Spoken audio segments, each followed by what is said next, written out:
안녕하세요. 저는 서울에 살고 있는 40대 여자입니다. 저는 이혼한 지 꽤 시간이 흘러 결혼 생활에 대해 잠시 잊고 지냈는데요. 얼마 전 지난 사연들을 들어보다 저와 비슷한 이야기가 있어 문득 저의 그 시절이 떠올라 이렇게 사연을 보내게 되었습니다.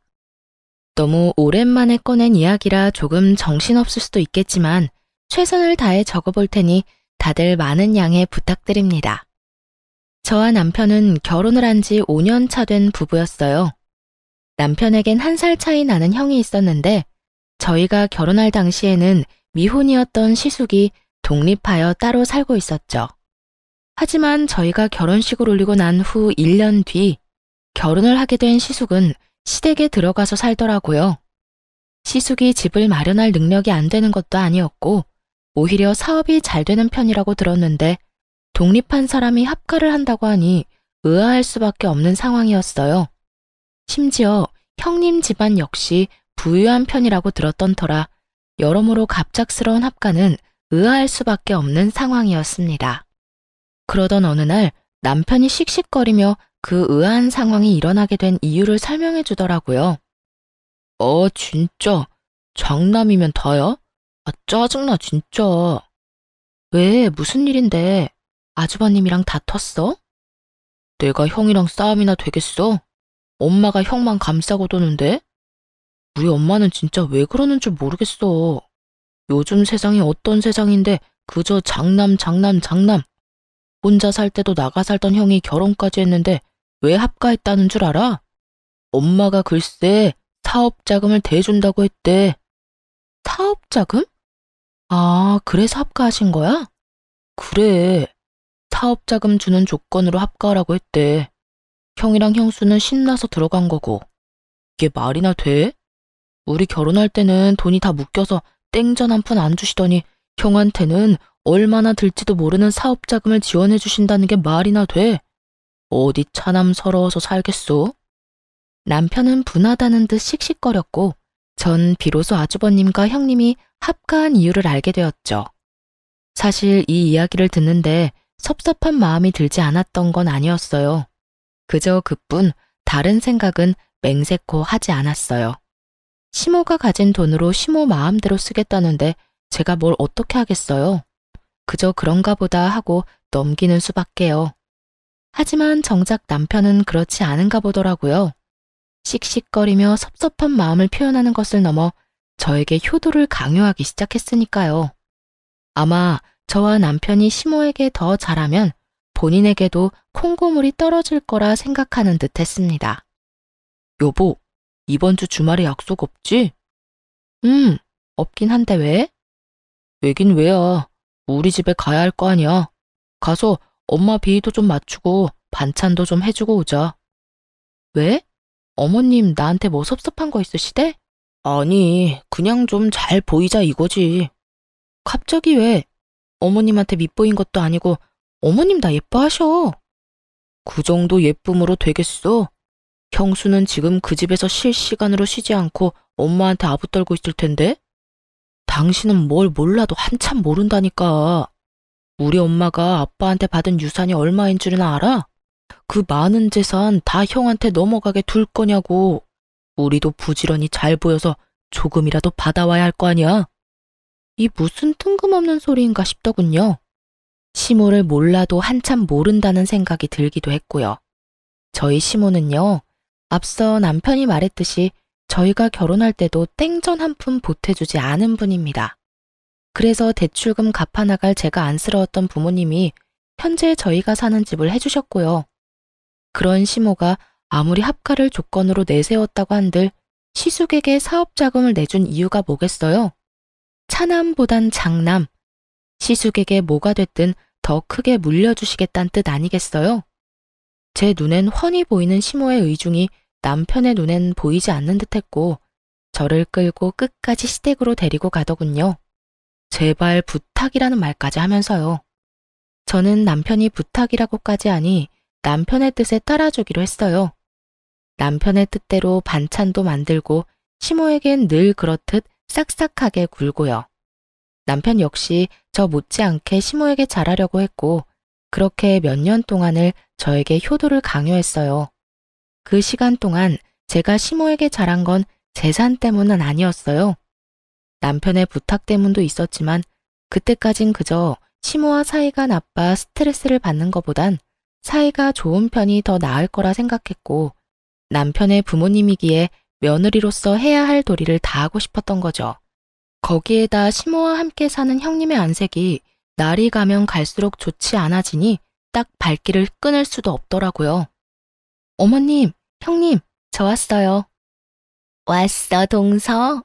어머, 이건 다 뭐야? 그렇지 않아도 바쁜 사람이 빈손으로 오지. 매번 뭘 이렇게 바리바리 싸서 와?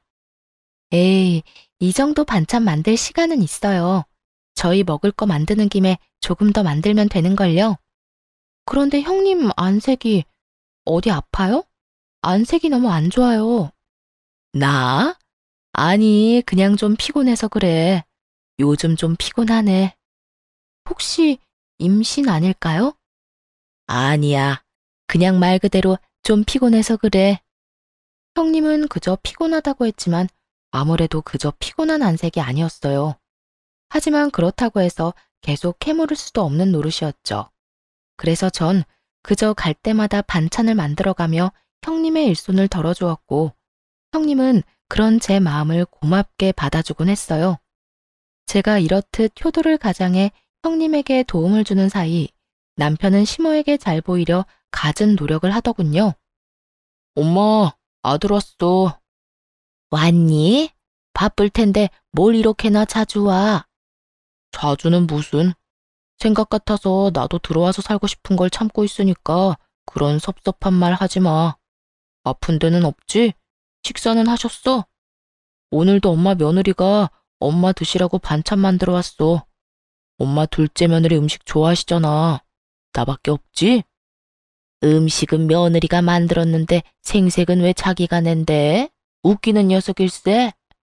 둘째야, 고생했다. 매번 이렇게 싸우는 거 힘들지 않아? 네, 괜찮아요. 저희 거 하는 김에 더 하면 되는 거예요. 형님은 어머님까지 모시고 사는데 저는 이런 거라도 해야죠. 맛있게 드셔주시니 그저 감사하답니다. 모시고 살기는 무슨, 내가 모시고 사는 거지. 내 집에서 내 돈 쓰면서 편하게 사는데. 이런 분위기로 만들려고 한 말은 아니었는데 순식간에 찬물 엎은 분위기가 되어버리니 어찌해야 할 바를 모르겠더라고요.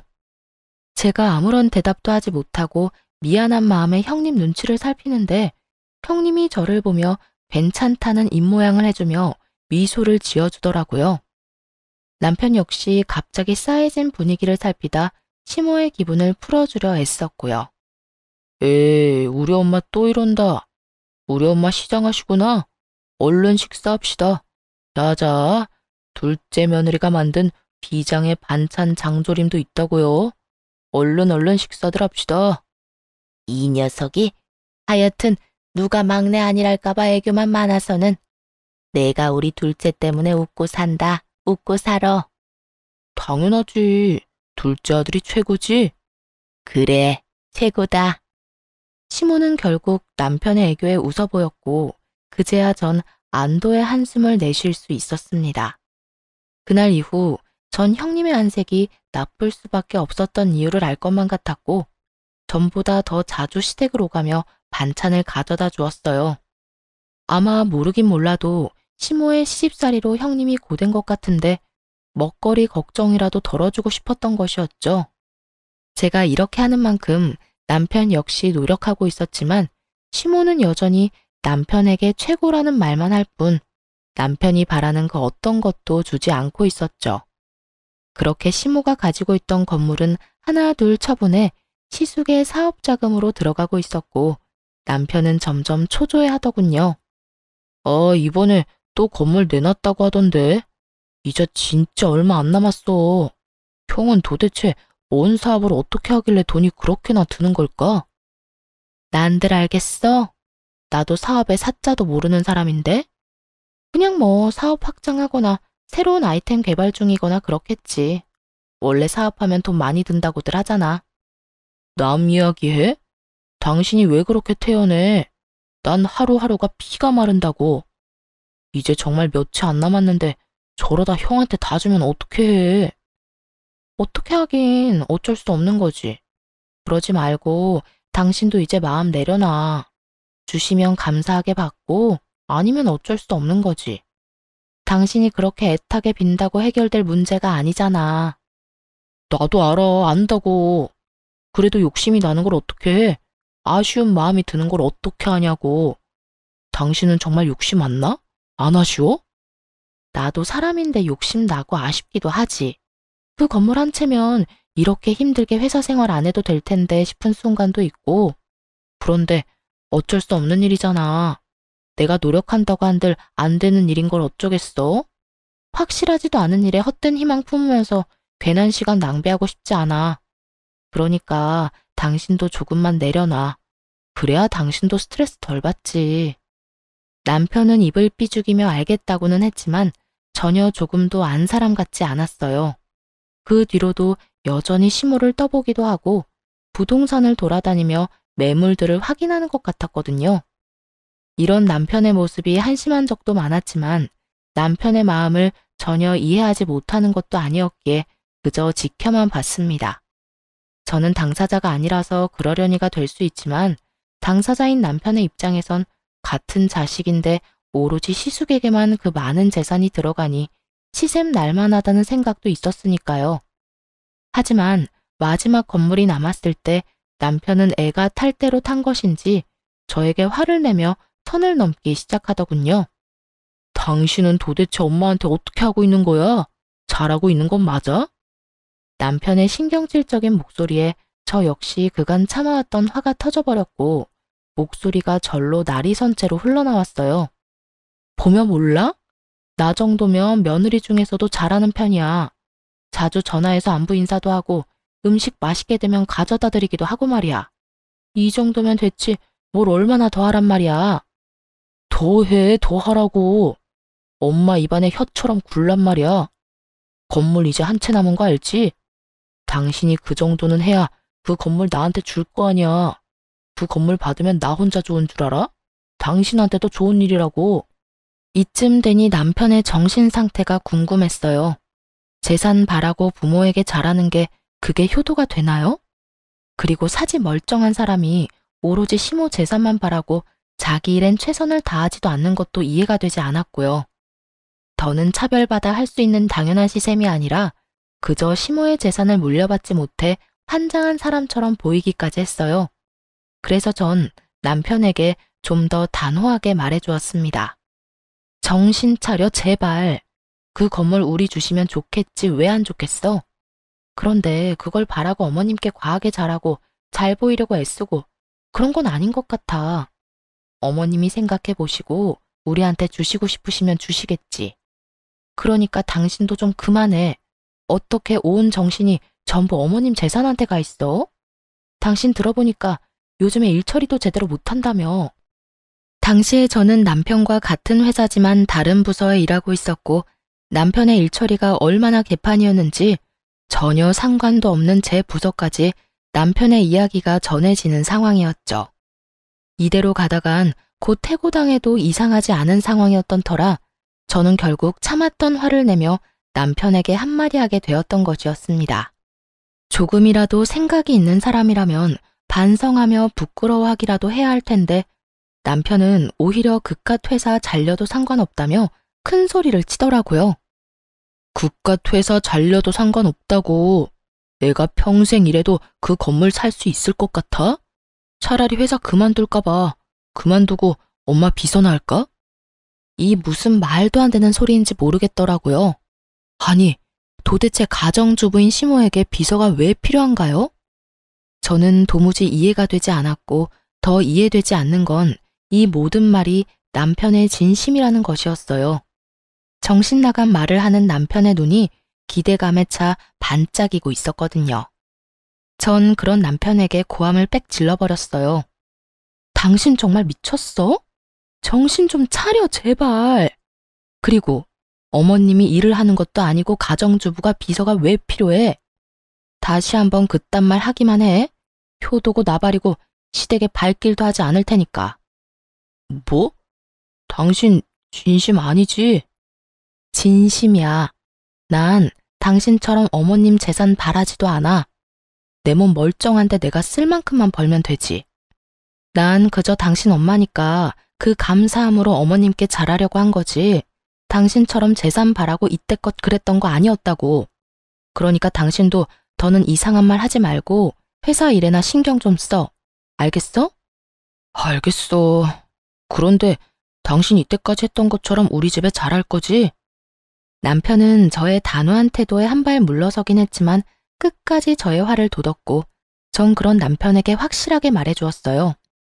당신 한 번만 더 그딴 소리 물으면 나 다신 어머님께 전화도 안 한다. 그리고 어머님 재산 이야기도 다신 꺼내지 마. 그딴 이유로 나한테 잘하라고 하는 거면 나 진짜 어머님이랑 확 싸워버릴 거니까. 알겠어? 알겠어. 남편은 여전히 정신을 차리지 못한 듯 했지만 적어도 저에게 더는 이상하고도 정신 빠진 소리는 하지 않더라고요. 불안하기도 했지만 한편으론 제 눈치를 보느라 일은 제대로 하는 것 같으니 다행이다 싶긴 했습니다. 그렇게 불안하지만 평화로운 나날들이 지나가고 있었고 저는 건물에 대해선 까맣게 잊은 채 지내고 있었어요. 그런데 어머님께 전화가 오더라고요. 남편과 그런 일이 있고 난 뒤 일부러 시모와 거리를 둔 것도 있긴 했지만 일도 바빠졌던 터라 통화한 지 오래되어 조금은 반가운 마음으로 전화를 받았어요. 어머님, 웬일이세요? 너무 오랜만이에요. 요즘 바쁘니? 연락도 없고 무슨 일이 있나 해서 전화했다. 아, 요즘 회사에 일이 좀 바빠서 연락 못 드렸어요. 잘 지내시죠? 아픈 곳은 없으시고요? 나야 늘 똑같지. 난 또 연락 없길래 네가 내 재산 포기했나 했지. 조금 황당했어요. 갑자기 웬 재산 타령인가 싶어서요. 결혼 이후 단 한 번도 시모에게 재산 이야기를 꺼낸 적도 없었기에 더욱 황당했죠. 그래서 전 시모에게 황당하다는 듯 웃으며 되물었어요. 근데? 어머님, 그게 무슨 말씀이세요? 전 어머님 재산 바란 적 없는데요. 그러니? 난 네가 반찬도 만들어 오고 나한테 잘하길래 내 재산 바라고 그러는 줄 알았지. 그런 마음으로 한 행동 아니에요, 어머님. 그저 전 며느리 된 도리를 지키려고 했던 것뿐이에요. 반찬이야 매번 말씀드렸던 대로 저희 거 하는 김에 좀 더 해서 가지고 갔던 거고요. 그러니까 그렇게 말씀하지 마세요. 저 조금 섭섭해지려고 해요. 그러니? 네 남편은 생각이 좀 달라 보이던데 넌 아니라니 그리 믿으마. 하여튼 내일 주말인데 어디 가니? 내일이요? 정해진 건 없는데 왜 그러세요? 무슨 일 있으세요? 아무 일 없어. 다름이 아니라 약속 없으면 와서 반찬 좀 하거라. 네가 만든 반찬이 먹고 싶구나. 이상했어요. 단 한 번도 이런 말을 먼저 한 적이 없었던 시모인데 갑자기 전화까지 한 것을 포함해 여러 가지로 석연치 않더라고요. 왜인지 이상한 예감이 들기도 했고요. 무언가 이상하다는 생각이 들자 가고 싶지 않은 마음이 굴뚝이긴 하지만 이미 약속이 없다고 말해버린 전 하는 수 없이 가기로 약속을 해버렸죠. 그러면 내일 그이랑 같이 갈게요. 그래, 먹고 싶은 거 문자로 보낼 테니 올 때 대충 장 좀 봐오고. 네, 어머님. 전화를 끊자마자 시모에게선 먹고 싶은 음식 리스트들이 왔고 대부분 시모가 좋아하는 음식이 아닌 형님이 좋아하는 음식들이더군요. 더욱 싸한 기분이 들었지만 일단 전 남편과 함께 장을 봐 시댁으로 가게 되었습니다. 길게 생각해봤자 답은 없고 일단 가서 어떤 일이 일어나고 있는지 제 눈으로 확인하는 것이 빠르다는 생각에서였죠. 그렇게 전 온 신경이 곤두서 있는데 이러한 제 생각은 전혀 모르는 남편은 그저 제가 장까지 봐서 오랜만에 시댁에 간다는 사실에 한껏 신이 났더라고요. 여보, 무슨 바람이 불어서 우리 집에 가자고 했어? 이렇게 장까지 봐서 말이야. 어머님이 좀 오라고 전화 왔더라고. 나는 마음이 심란한데 당신은 그저 신나? 나는 신나지. 그동안 당신이랑 우리 집 가고 싶었는데 당신이 싫다고 할까봐 말도 못 꺼내고 있었는데 이렇게 당신이 먼저 우리 집에 가자니까 당연히 신나지 않겠어? 그런데 당신은 왜 심란해? 그냥 느낌이 안 좋아. 꼭 무슨 일이 일어날 것만 같은 기분이야. 일어날 일이 뭐가 있어. 그냥 엄마가 당신 음식 먹고 싶은가 보지. 아, 당신은 참 좋겠다. 그렇게 온 세상이 간단하고 밝기만 해서. 부럽다, 부러워. 남편은 저의 비꼬는 말에도 그저 신나서 이리저리 방방 뛰어댔고, 전 그런 남편을 끌고 시댁으로 향했어요. 시댁에 도착하니 집골이 말 그대로 엉망진창이더라고요. 늘 모델하우스처럼 깨끗한 상태를 유지하는 집이었는데 바닥엔 머리카락이 굴러다니고 설거지는 산처럼 쌓여있는데도 욕실엔 마땅한 수건 한 장이 없더라고요. 전 깜짝 놀라 섣불리 아무것도 건드리지 못하고 있었고 남편은 시모를 부르더군요. 남편의 부름에 시모는 눈을 비비며 안방에서 느긋하게 걸어 나왔고요. 엄마! 엄마! 왔니? 깜빡 잠들었네. 언제 왔니? 막 왔어. 그런데 집골이 왜 이래? 형수는? 남편은 당연스럽게 형님에 관해 물었고 시모는 남편의 말에 대답하기도 싫다는 듯 저를 향해 몸을 돌리며 이렇게 말을 하더군요. 둘째야, 장 봐온 건 주방에 두고 일단 청소부터 좀 하거라. 빨래도 해야 하고 여러 가지도 엉망이야. 집안일 좀 대충 하고 그리고 음식 만들려무나 부탁 좀 하마. 네? 아, 네. 왜 제가 해야 해요? 이딴 말은 나오지도 않았어요. 집안 상태가 심각한 만큼 시모의 표정도 심각했고 전 그저 네라는 대답밖에 나오지 않았어요. 그렇게 전 쌓여있는 집안일들을 하고 음식들을 해냈고 상을 다 차리고 나니 시모가 이렇게 말하더군요. 어머님, 식사하세요. 그래. 다 했니? 고생했다. 그런데 오늘은 이만 집에 가거라. 밥은 다음에 같이 먹자꾸나. 이건 도대체 무슨 경우인가 싶더라고요.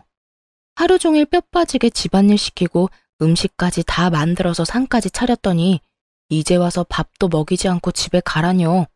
심지어 저녁 시간대가 지나도 한참 지난 시간이라 당연히 저녁밥을 먹고 간다고 생각했던 터라 이만 집으로 돌아가는 시모의 말은 황당하기까지 했어요. 남편 역시 저와 생각이 같았는지 시모에게 되물어보더라고요. 집에 가라고? 저녁 먹고 집에 가라는 게 아니라? 그래, 오늘은 이만 가. 왜? 지금 시간이 몇 시인데 나 배고프단 말이야. 하루 종일 집안일 하느라 힘이란 힘은 다 썼는데 밥도 안 먹이고 보낼 거야?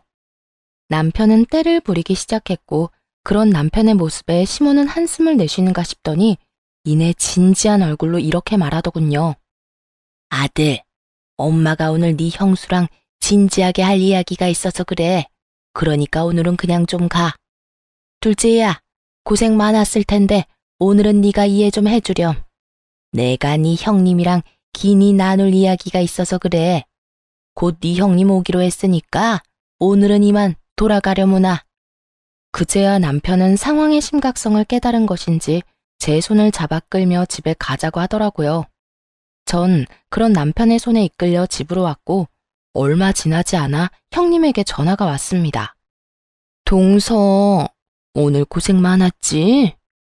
아니에요. 그런데 어떻게 하셨어요? 어머님이 저 왔다 갔다고 하시던가요? 급하게 저희 보내길래 비밀로 하고 싶어 하는 것 같아서 일부러 형님한테도 전화 안 했는데요. 아니, 어머님은 아무 말 안 했지. 어머님 댁에 가보니까 동서가 한 음식이 있길래 그제야 동서가 와서 그 고생을 한 걸 알았어. 고생은 무슨 고생이에요. 하나도 힘 안 들었어요. 그런데 형님, 어머님 댁에 안 계세요? 말씀하시는 거 들어보니 그런 것 같아서요. 오늘 어머님 집 꼴도 그렇고 여러모로 무슨 일이 있긴 있는 것 같은데 어머님도 별말 안 하더라고요. 그게 나 요즘 친정에 있어. 아무래도 이혼할 것 같아. 남편이나 어머님한테는 이미 이혼할 거라고 말 다 했고 동서한테는 말해야지 하다가 이제서야 말하네. 미안해.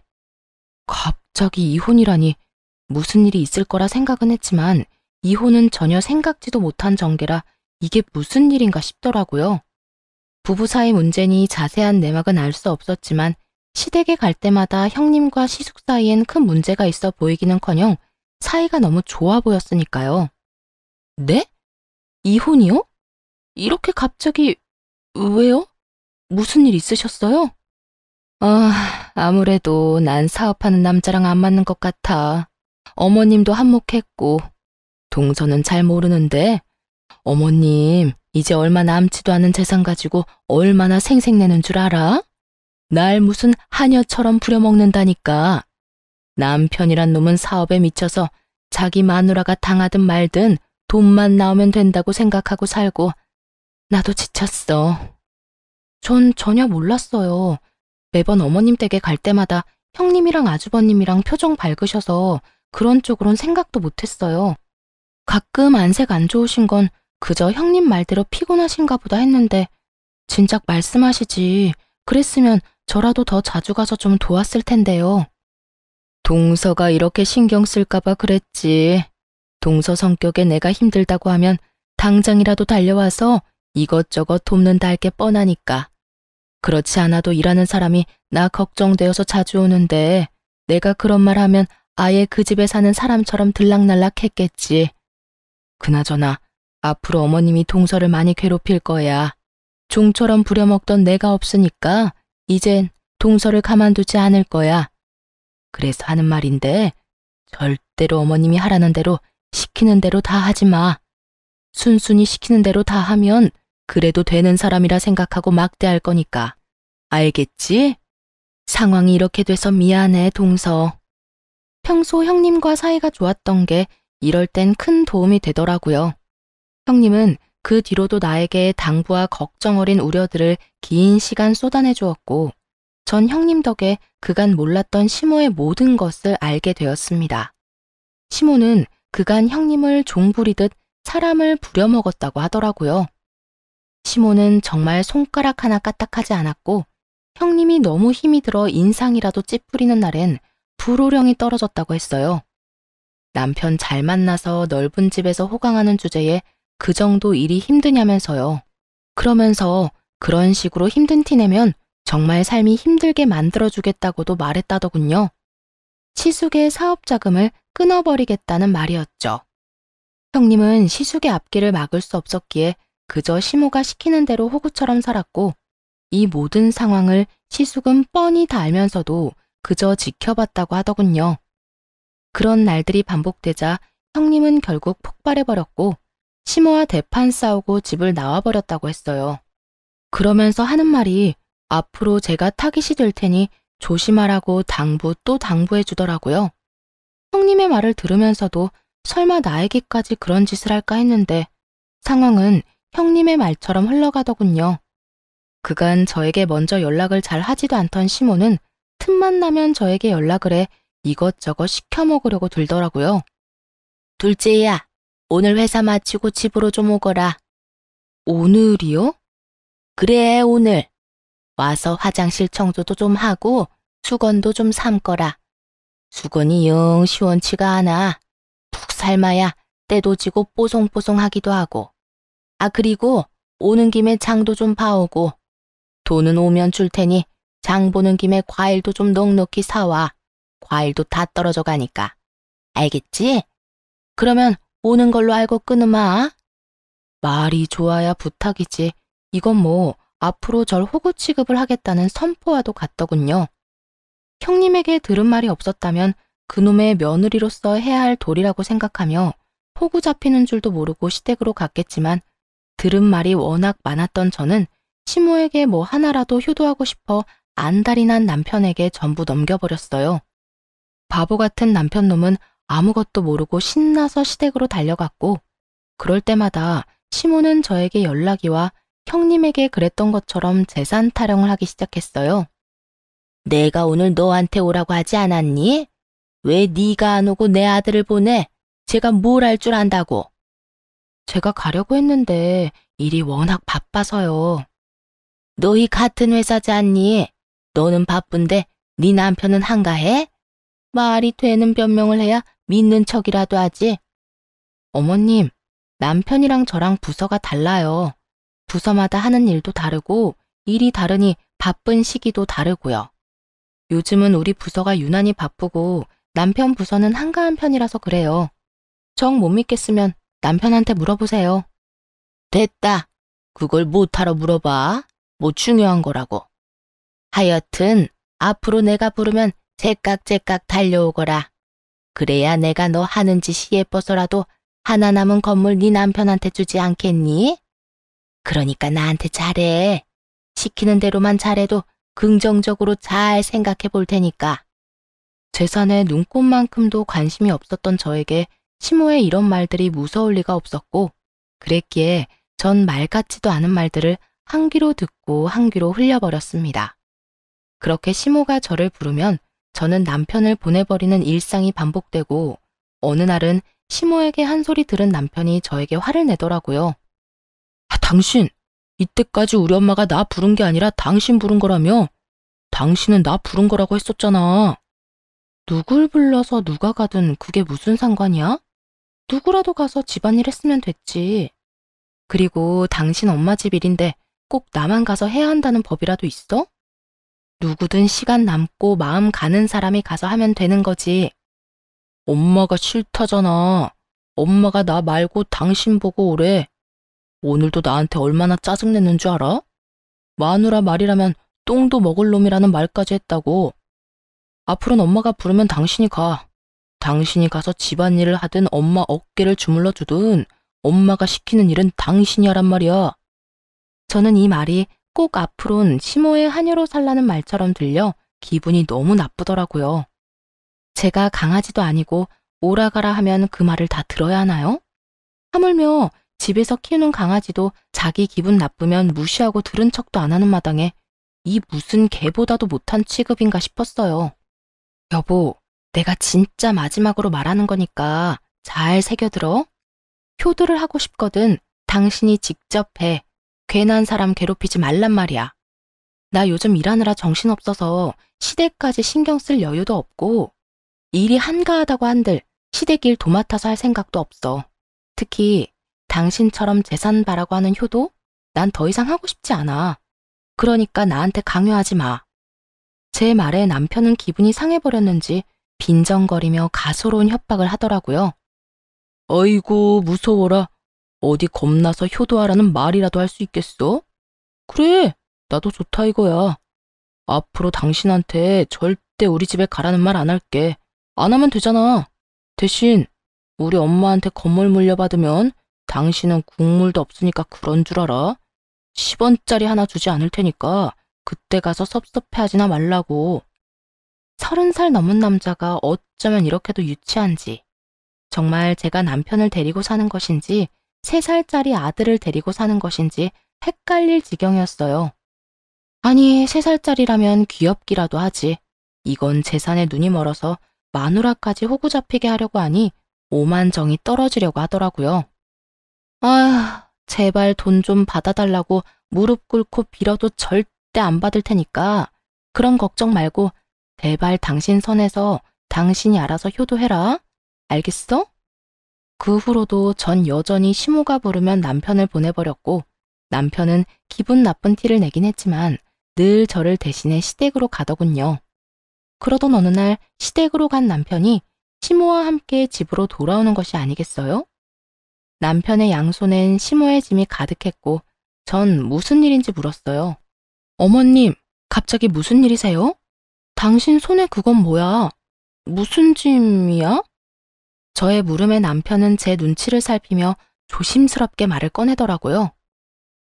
이게 뭐냐면 우리 엄마 짐이야.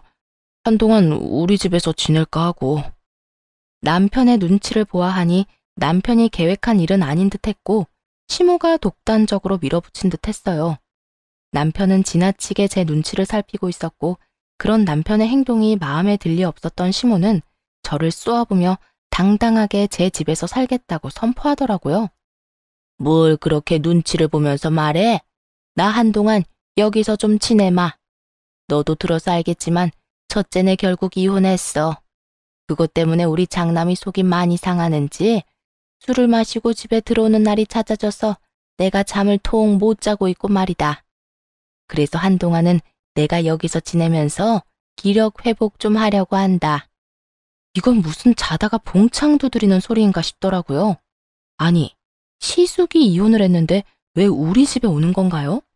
시숙이 술에 취해 집에 오면 앞으로 술을 자제하라고 하면 되는 일 아닌가요?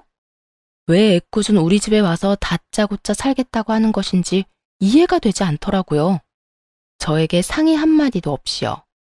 저도 며느리로서의 도리 참 좋아합니다. 그런 저라도 이건 아니라는 생각이 들더라고요. 지금 이 자리에서 이 사태를 허용하고 넘어간다면 그 후에 일어날 일이 불보듯 뻔했으니까요. 아니요, 어머님. 전 싫습니다. 내가 잘못 들은 것 같은데 방금 너 뭐라고 그랬니?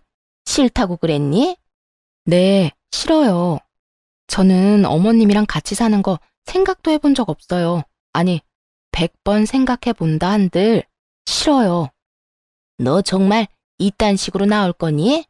내가 여기서 평생 산다는 것도 아니고 잠시 좀 지내다가 가겠다는데 그것도 안 된다 이 말이니? 시모는 저의 당돌함이 어이가 없다는 듯 되물어오더라고요.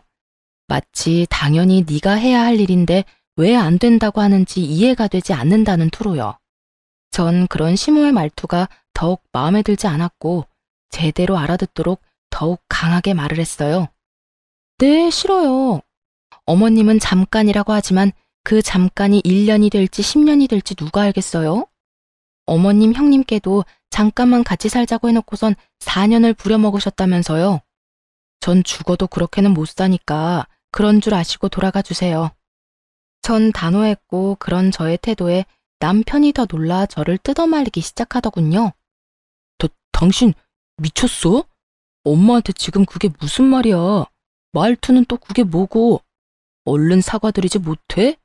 얼른 싹싹 빌고 엄마가 쓸 방 청소나 해. 얼른. 싫어. 내가 왜 그래야 하는데? 그리고 당신 잊었나 본데 여기 우리 집에서 해준 내 집이야. 명의도 내 명이라고. 이딴 집 몇 푼이나 한다고 이 유세인지 모르겠네. 그래, 네가 나가라니 내가 나간다마는 이 한 가지는 똑똑히 알아둬라. 내가 이 집에서 한 발이라도 나가는 순간 내 아들도 이 집에서 나가는 거야. 이 말이 무슨 말인 줄 아니? 네가 날 이 집에서 내보내면 내가 너희 이혼시키겠다는 말이야. 그래도 내가 이 집에서 나가길 바라니?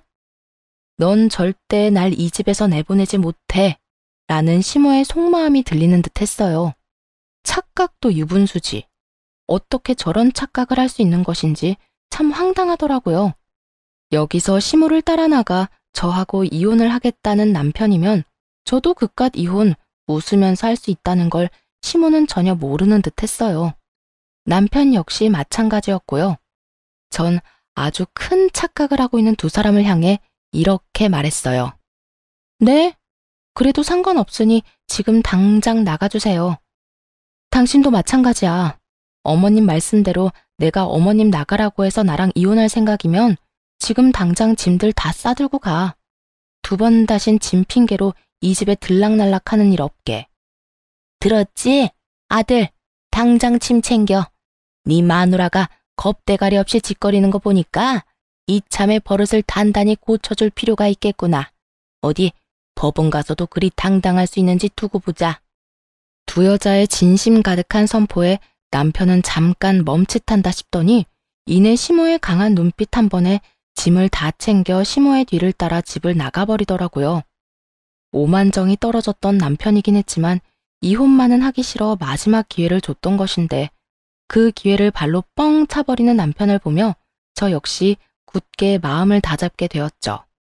쇳불도 당김에 빼라고 전 남편이 집을 나간 바로 다음 날부터 이혼 준비를 시작해 남편에게 통보해버렸습니다. 여기 이혼 서류 도장만 찍으면 돼. 기어코 이혼을 하자고? 당신도 짐까지 싸서 나갔을 땐 이 정도는 각오했던 거 아니었어? 위자료, 재산 분할 잘 살펴봐. 소송까지 하려면 그래도 되고. 난 당신이 어떻게 하든 다 준비돼 있으니까. 그런데 될 수 있으면 빨리 끝내고 싶으니까 합의를 하든 소송을 하든 잘 생각하고 결정 빨리 내려줬으면 좋겠어. 당신이야말로 잘 생각해. 당신 나 없이 살 수 있어? 나랑 이혼하면 회사는 어떻게 다니게? 자신 있어? 정말 나랑 이혼할 수 있겠어? 그까짓 이혼이 뭐라고? 해야 할 상황이면 그냥 하는 거지. 그리고 착각 좀 하지 마. 나 당신 없이 잘 살 수 있고 내가 잘못해서 하는 이혼도 아닌데 회사 생활까지 걱정해야 하는 거야? 요즘 세상에 이혼 좀 한다고 별 문제될 게 있겠어? 그러니까 이상한 걱정하지 말고 결정이나 빨리 해. 남편은 한치의 흔들림도 없는 저를 보며 차라리 잘 됐다는 듯 이혼에 동의하더군요. 조건도 제가 내세우는 대로 다 해준다면서요. 그래, 하자. 당신 말대로 그까짓 이혼 하면 되지 뭐. 조건도 당신이 원하는 대로 다 해줄 테니까 빨리 이혼해. 그까지 푼 돈 얼마든지 줄게. 어차피 난 엄마한테 건물 받을 건데 그깟 돈 아껴서 뭐 하겠냐? 그래, 참 부럽네. 그 건물 부디 꼭 당신이 받길 바래. 그러면 합의한 걸로 알고 있을게. 법원에서 보자. 그렇게 전 다른 분들에 비해 비교적 빠르고 깔끔하게 이혼을 할 수 있었습니다.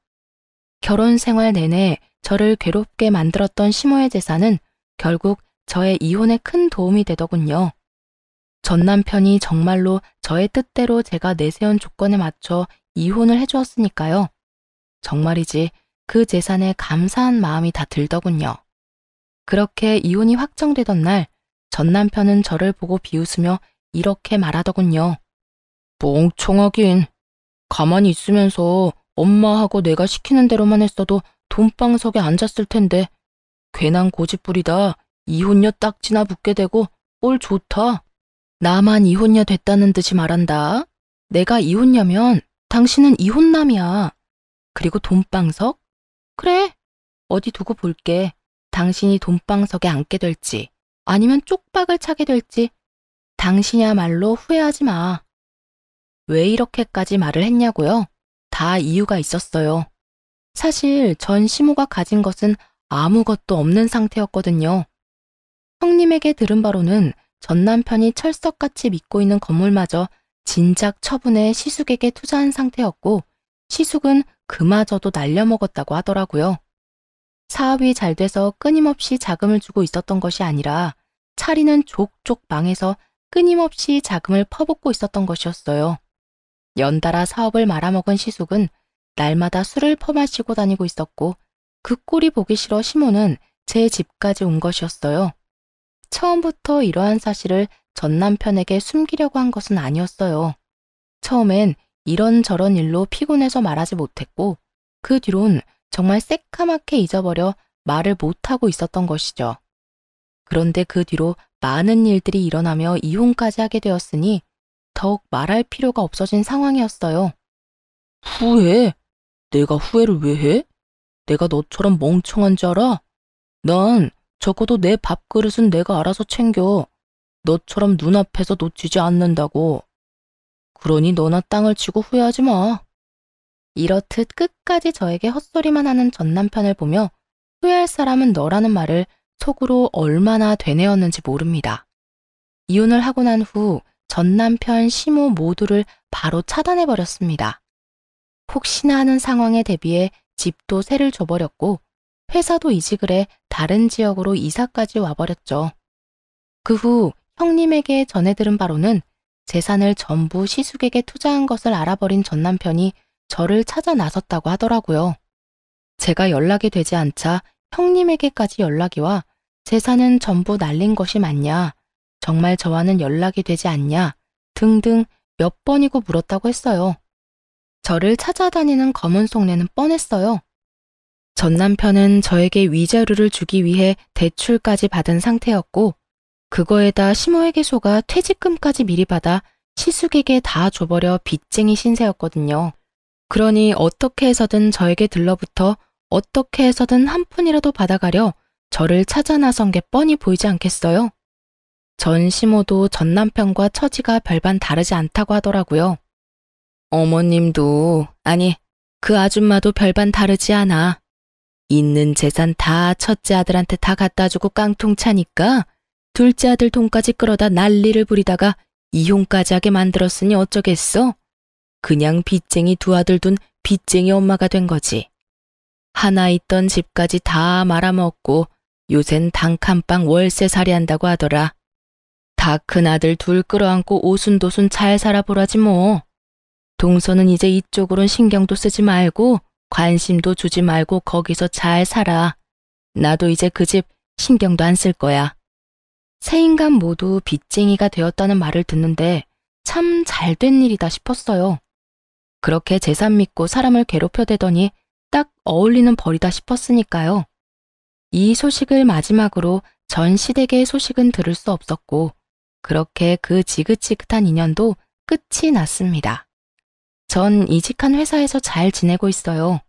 얼마 전 승진도 했고 회사 사람들과 잘 지내고 있죠. 사연 처음에 말씀드린 대로 이혼을 한 지도 꽤 많은 시간이 흘러 특별한 일이 없는 한 요즘엔 그 시간들을 잊고 잘 살고 있습니다. 지금까지 연애라고 단정 지을 만한 관계를 맺은 적도 없고 앞으로도 그럴 생각이 전혀 없는 상태예요. 그렇다 보니 결혼 생각도 전혀 없고요. 그저 아직까진 휴일엔 저를 위한 시간을 보내고 가끔은 여행도 다니는 게 참 좋더라고요. 생각보다 혼자 하는 여행길에서 제가 보고 느끼는 많은 것들이 더 큰 의미가 있다는 생각에 한동안은 계속 혼자 지내보려 합니다. 최근엔 기타를 배우고 있는데요. 손가락도 다치고 물집도 생기긴 하지만 그 모든 걸 감수할 만큼 즐거워 한동안은 기타 배우는 재미에 푹 빠져 지낼 듯 합니다. 이 정도면 혼자 지내는 것도 꽤 괜찮지 않나요?